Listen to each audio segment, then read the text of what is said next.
Well, let me ask you this, because I know that last week you talked a little bit about blowing up, that PTSD triggers cause you to get louder, basically, and to understand, and maybe it was in your book I read that, to understand that when they're getting louder, they don't realize they're getting louder. Their heart rate's going, their blood pressure is up, and that they don't realize it. So how did you handle that? I spent a lot of time early on learning not to take that personally. We developed just between us, what's going to work for us? What are the physical cues I can give him that I hear him, I see him struggling, and I hear what he's saying? Because if he knows that I can hear him and that I'm cued into him and paying attention, then the volume comes down. So those things for us that worked were I would move toward him, not away from him. And it's really, I mean, it's a discipline to move towards a person that's yelling.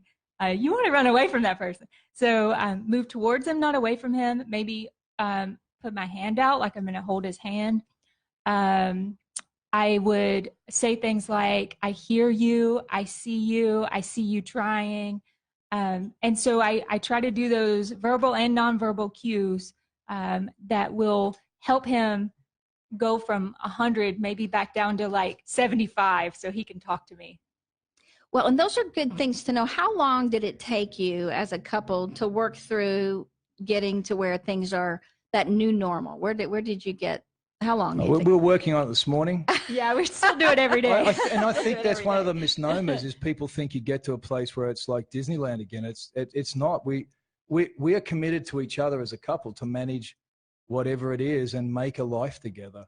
And I think that's the biggest commitment that you can do. Because I wrote a very simple piece of poetry, you know, my first book was a poetry book. It says simply, I scream to be seen. Volume is never about Melissa. Right. Volume is about this broken feeling in my soul, and it grates like glass, and it hurts so much, and that it's like screaming if you cut yourself or in your pain, and it's like my soul gets broken sometimes, and it just gets volume to try and get rid of this angst, you know, and when Mel came to understand that, and we spent a lot of time, we still talk about that.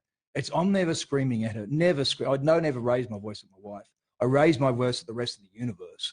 And she, because she's my wife, is often in the vicinity.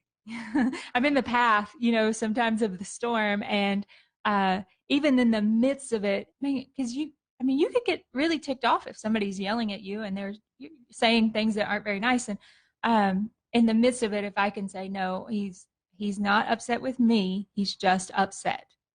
And so that helps me. I mean, do we get it right every single time? Heck no. We get it right a lot more now. We do. Yeah. We are getting a lot better about that.